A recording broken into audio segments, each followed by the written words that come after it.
श्री शिवाय दोस्तों, 22 अगस्त 2024 मतलब गुरुवार को पड़ रही है गणेश चतुर्थी। दोस्तों, यह जो गुरुवार है भाद्रपद महीने में पड़ने वाला सबसे बड़ा गुरुवार है, क्योंकि भाद्रपद महीने में पड़ रहा है, जिसका बहुत ही बड़ा और विशेष महत्व होता है।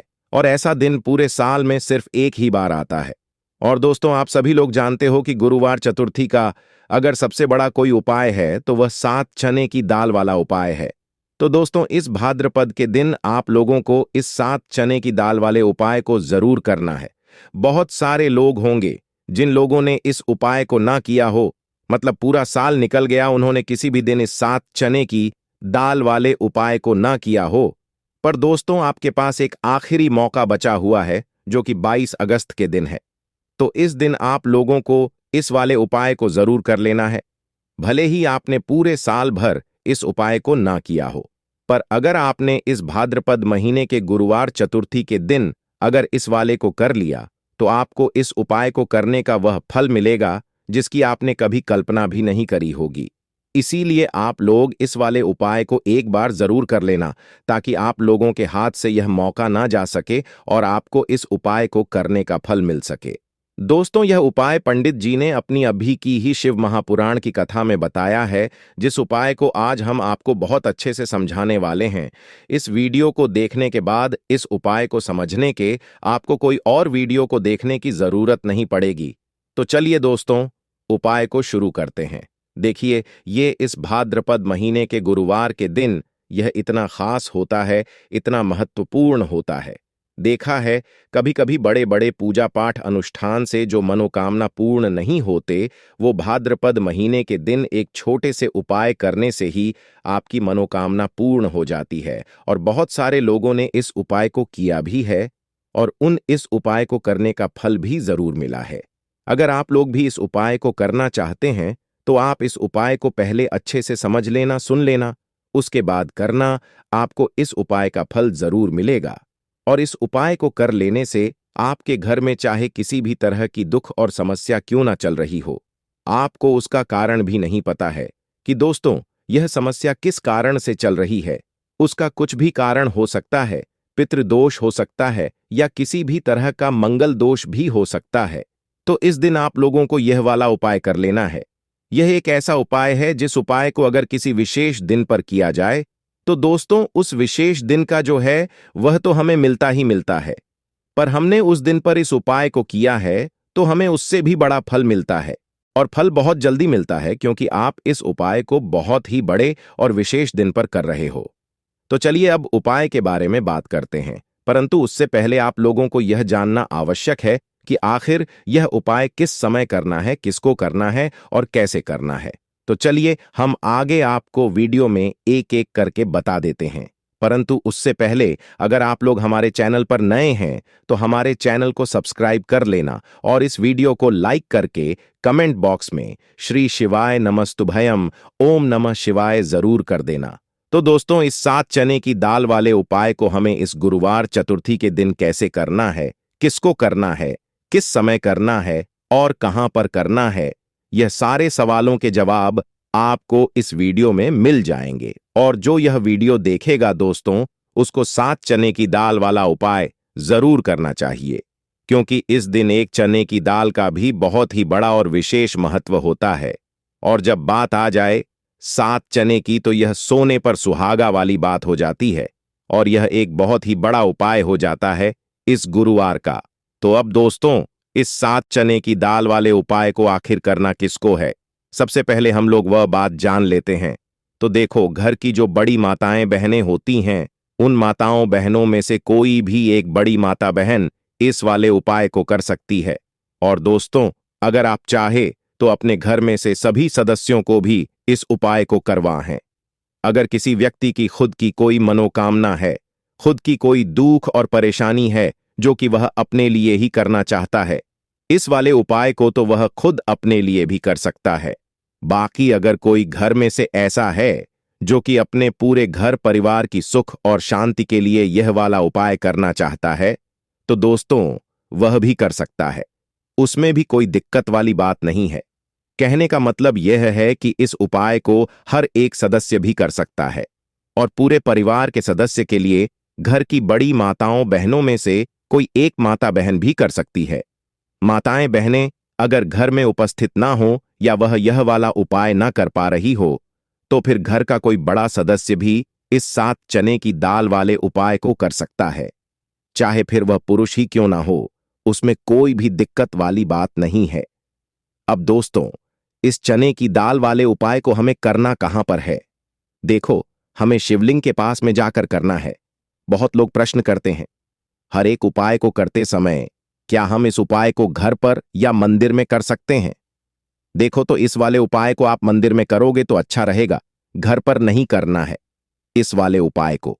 उसके बाद में दोस्तों, जो अगला प्रश्न निकल कर आता है वह यह आता है इस उपाय को लेकर कि आखिर इस उपाय को हमें किस करना है, सुबह के समय करना है कि शाम के समय करना है? तो देखो, इस वाले उपाय को आप लोग सुबह के समय भी कर सकते और शाम के समय प्रदोष काल में भी कर सकते हो।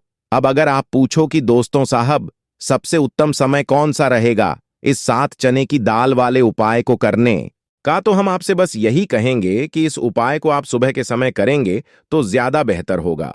बाकी अगर शाम के समय भी करेंगे तो भी अच्छा होगा, उसमें कोई भी दिक्कत वाली बात नहीं है। तो अब दोस्तों, जो अगली सबसे बड़ी और महत्वपूर्ण बात आती है वह यह आती है कि सुबह अगर हम उपाय को करें तो हमें कितने बजे से लेकर कितने बजे तक के बीच में करना है, और शाम के समय प्रदोष काल में करेंगे तो हमें कितने बजे से लेकर कितने बजे के बीच में करना है। तो देखो, सुबह जितनी जल्दी हो सके आप उपाय को करने की कोशिश करना। बाकी अगर किसी कारणवश लेट भी हो जाओ, थोड़ी देर भी हो जाए, तो 10 या 11 बजे तक भी आप उपाय कर लेना, पर 12 बजे से ज्यादा देरी ना हो, इस बात का ध्यान रखना। उसके बाद में दोस्तों, अगर शाम के समय प्रदोष काल की बात करें, प्रदोष काल का जो समय है होता है वह शाम के 6 बजे से शुरू हो जाता है। मतलब शाम के 6 बजे से लेकर 7 बजे के बीच का जो समय होता है, यह समय प्रदोष काल का समय होता है। पर अभी जो मौसम चल रहा है, इस मौसम में जो है शाम बहुत देरी से होती है, तो आप इस उपाय को 7 या 8 बजे के बीच में भी कर सकते हो। मतलब शाम के 6 बजे से रात 8 बजे के बीच में आप कभी भी इस उपाय को कर सकते हो, उसमें कोई भी दिक्कत वाली बात नहीं है। परंतु गुरुवार के दिन कोशिश करना कि समय के अंतर्गत ही कर लो। किसी कारणवश ना कर पाओ तो थोड़ा देरी से भी कर सकते हो, आपको उपाय का फल जरूर मिलेगा। सबसे पहला उपाय विशेषकर आपको 7 चने की दाल से करना है, तो इस उपाय के लिए आपको मात्र 7 चने की दाल लेना है। इसी के साथ में आपको एक तांबे के पात्र के अंदर शुद्ध जल लेना है और इन दोनों सामग्री को लेकर के आपको भगवान शिव के मंदिर में पहुंच जाना। गुरुजी ने बताया है कि यह उपाय आप सुबह से लेकर शाम तक किसी भी समय कर सकते हैं। देखो दोस्तों, आपके पास जो 7 चने की दाल है, सबसे पहले तो उन पर आपको थोड़ा सा जल डाल करके उन्हें गीला कर लेना है। अब इस चने की दाल को आपको अपने सीधे हाथ की हथेली पर रखना है। अब दोस्तों, अंत में जो एक जल का पात्र है आपके पास, इसे भी आपको भगवान शिव की शिवलिंग पर अर्पित कर देना है और श्री शिवाय नमस्तुभयम इस मंत्र का जाप करते हुए बस इतना सा उपाय करना है। आपको आपके जीवन का जितना भी दुर्भाग्य है वह सभी दूर होगा। अब दोस्तों, हम बात करते हैं दूसरे विशेष उपाय के बारे में। यह उपाय विशेषकर आपकी जो भी मनोकामनाएं हैं उन्हें परिपूर्ण करने वाला है।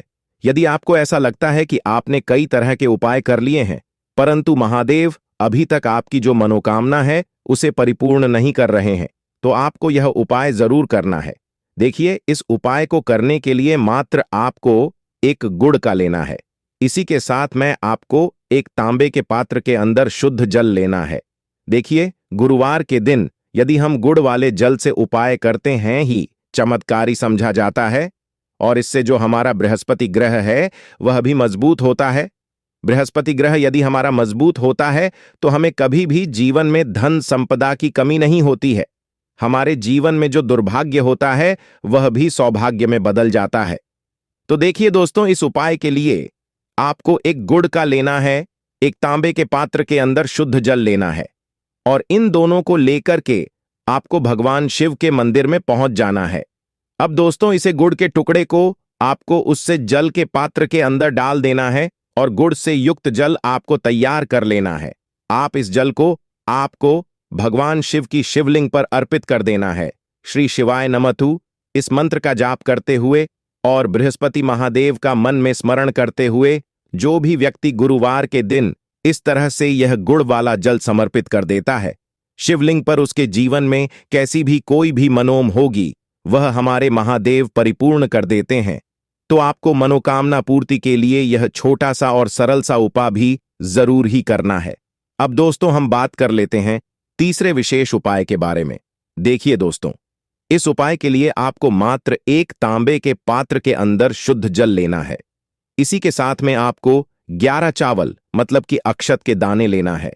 देखिए, चावल के दानों को लेते समय आपको ध्यान रखना है कि यह कहीं से भी टूटे हुए या फिर खंडित नहीं चाहिए। इसी के साथ में आपको पीला चंदन भी लेना है। अब देखो दोस्तों, सबसे पहले तो इन सभी सामग्रियों को लेकर कि आपको पहुंच जाना है भगवान शिवा के मंदिर में। देखिए दोस्तों, सबसे पहले तो आपके पास जो चावल के दाने हैं उनमें आपको यह पीला चंदन सा डाल देना है और उन चावल के दानों पर आपको थोड़ा सा जल डाल करके उन्हें गीला करना है। मतलब कि उन चावल के दानों को आपको पीला कर लेना है। इसी तरह सबको इनके दानों को तैयार करना है। मतलब कि यह जो चावल के दाने हैं स्वर्ण के समान हो चुके हैं और यह जो आपने चावल के दाने स्वर्ण के सामान जो तैयार किए हैं इन्हें आपको भगवान शिवा के शिवलिंग पर समर्पित कर देने हैं। बृहस्पति शवर महादेव का मन से स्मरण करते हुए देखो, गुरुजी ने बताया है कि जो भी व्यक्ति पीले चंदन से युक्त इन चावल को तैयार करके शिवलिंग पर गुरुवार के दिन इस तरह से समर्पित कर देता है उसके में जितना भी दुर्भाग्य है वह सभी दूर होने लगता है और जीवन की जो दरिद्रता है उससे भी उसको मुक्ति मिलने लगती है। अब दोस्तों, अंत में जो आपके पास एक तांबे के पात्र के अंदर जल है इसे भी आपको भगवान शिवा के शिवलिंग पर अर्पित कर देना है। श्री इस मंत्र का जाप करते हुए और बृहस्पति शवर महादेव का मन में स्मरण करते हुए देखिए, यह सभी उपाय छोटे छोटे हैं परंतु इनका जो फायदे है वह बहुत ही अधिक मिलेंगे। आपके जितने भी कार्य है वह सभी सिद्ध होते चले जाएंगे। आपके जितने भी कार्य में आपको रुकावटें आ रही हैं बस सभी दूर होती जाएगी। दोस्तों, अब हम बात कर लेते हैं चौथे विशेष उपाय के बारे में। देखिए, इस उपाय के लिए आपको 2 दीपक लेने होंगे। दोनों ही दीपक आप मिट्टी के भी ले सकते हैं और दोनों ही दीपक आप शुद्ध आटा मढ़कर उनके भी तैयार कर सकते हैं। अब दोस्तों, दोनों ही दीपक के अंदर आपको शुद्ध घी का उपाय करना होगा और एक दीपक के अंदर आपको गोल रुई बाती का उपाय करना होगा और एक दीपक के अंदर आपको लंबी बाती का उपाय करना होगा। लंबी बाती वाले दीपक के अंदर आप मौली वाला जो धागा आता है कलावा का उसकी बाती का उपाय भी आप लंबी बाती वाले दीपक के अंदर कर सकते हैं। देखिए, 2 दीपक वाला यह चमत्कारी उपाय केवल गुरु के रात्रि में ही किया जाता है, इसीलिए आपको इस उपाय को बहुत ही ध्यान से समझना। इसी के साथ में आपको 11 काले तिल के दाने लेना है और इसी के साथ आपको मात्र 1 चुटकी हल्दी भी लेनी होगी। अब दोस्तों, ये सभी सामग्री लेकर के आपको रात्रि के समय पहुंच जाना है अपने घर में, जहां कहीं भी तुलसी जी का पौधा, तुलसी माता का निवास स्थान है वहां पर। देखिए दोस्तों, सबसे पहले तो आपके पास जो एक गोल बाती का दीपक उसे आपको तुलसी जी के वहां पर प्रज्वलित करना है। दीपक को प्रज्वलित करते समय आपको भगवते वासुदेव इस मंत्र का 11 बार जाप कर लेना है। अब देखिए दोस्त, आप जो 11 काले तिल के दाने लेकर के आए हैं उन्हें आपको अपने सीधे हाथ में रखना है और जो आपने गोल बाती वाला दीपक प्रज्वलित किया है माता तुलसी जी के वहां पर, उसके ऊपर से आपको इन 11 काले तिल को गड्डी ही की दिशा में घुसमझा है आपको अपना नाम और अपनी गोत्र को बोल देना है और फिर आपको इन काले तिल को उसे जलते हुए दीपक के अंदर डाल देने हैं। देखिए, काले तिल भगवान विष्णु के पसीने से उत्पन्न हुए हैं और जब भी हम यह दीप गुरुवार की रात्रि में प्रज्वलित करते हैं तो इससे हमें हमारे कर्ज में राहत मिलती है, हमारे जीवन में धन हासिल के नए नए मार्ग खुलते हैं, हमारा अगर कोई भी कार्य रुका हुआ है तो वह भी परिपूर्ण होता है। देखिए, गोल बाती का जो दीपक है विशेषकर हम माता तुलसी के वहां पर भगवान विष्णु और माता लक्ष्मी के निमित्त प्रज्वलित कर रहे हैं, क्योंकि गुरुवार का जो दिन है वह विष्णु भगवान और माता को समर्पित होता है। इस तरह से आपको यह दीपक प्रज्वलित कर देना है। अब जो आपके पास लंबी बाती का दीपक है, 1 चुटकी हल्दी है, तो इससे आपको लेकर के पहुंचना है अपने घर के मंदिर में। आपके घर के मंदिर में माता लक्ष्मी की जो भी प्रतिमा ही मूर्ति है उनके सामने सबसे पहले तो आपको यह लंबी बाती का दीपक रखना है। फिर आपको दीपक को प्रज्वलित कर देना है। दीपक को प्रज्वलित करते समय आपको एयूएम लक्ष्मी नमः इस मंत्र का जाप करते रहना है। अब दोस्तों, आपके पास जो एक छुटकी हल्दी है उसे आपको अपने सीधे हाथ में रखना है और इस एक छुटकी हल्दी को आपको उस दीपक के ऊपर से 11 बार की दिशा में घुस मजा है और आपको ओम महालक्ष्मी नमः मंत्र का जाप करते रहना है और इस एक छुटकी हल्दी को आपको उसे दीपक के अंदर डाल देना है। देखिए, एक छुटकी हल्दी वाला जो दीपक है आपके जीवन से दुर्भाग्य को समाप्त करता है, माता लक्ष्मी की आपको कृपा हासिल करवाएगा, धन हासिली के आपके जीवन में नए नए मार्ग बनाएगा। तो इस तरह से आपको यह उपाय जरूर करने हैं। वो वीडियो के क्रम में अमरबेल के बारे में ही कुछ विशेष रूप से जानकारी बताऊंगा। यदि अमरबेल का रस, उबली हुई अमरबेल का रस शरीर के इस हिस्से पर लगा दें, आपके अंदर जैसे ज्वालामुखी गर्म होती है, उसी तरह से आपका यह हिस्सा, शरीर का यह हिस्सा गर्म पड़ जाएगा। दोस्तों, हम बारी बारी जानकारी अपने इस चैनल के माध्यम से बताएंगे, तो वीडियो के अंत तक बने रहना। हम आपको उचित ढंग से बताएंगे कि अमरबेल खाने से और शरीर पर लगाने से क्या फायदा होता है तथा यदि पेड़ पर अमरबेल हो तो क्या लाभ होते हैं। आइए जानते हैं। इस चैनल का मकसद है भारत भूमि में आयुर्वेद की जानकारी को आम जनता तक फिर से पहुंचाना, ताकि भारत में से ज्ञान का इस तरह का धरोहर समाप्त ना हो। हमारे चैनल में व्यूज या ना आए, हमारे सब्सक्राइबर बढ़े या ना बढ़े, इससे हमें किसी भी तरह का फर्क नहीं पड़ता। अगर हमारे वीडियो को देख रहे हैं, अगर आप में से किसी एक भी दर्शक का फायदा होता है तो हमें भी अच्छा लगता है, हमें भी पुण्य की प्राप्ति होती है। तो आइए इस वीडियो में जानते हैं अमरबेल के बारे में विभिन्न तरह की कुछ विशेष जानकारी। वैसे तो अमरबेल की जो लता होती है यह बबूल नाम के वृक्ष पर सबसे ज्यादा होती है, लेकिन जो ज्यादा प्रभावी कहे हुए आम के पेड़ पे अर्थात आम के वृक्ष में रह जाने वाले अमरबेल, इसी के साथ जो पीपल के वृक्ष में अमरबेल उगी होती है वह भी चमत्कारिक गुणों से बहुत ही भरपूर होती है। अगर आप तंत्र की दृष्टि से देखें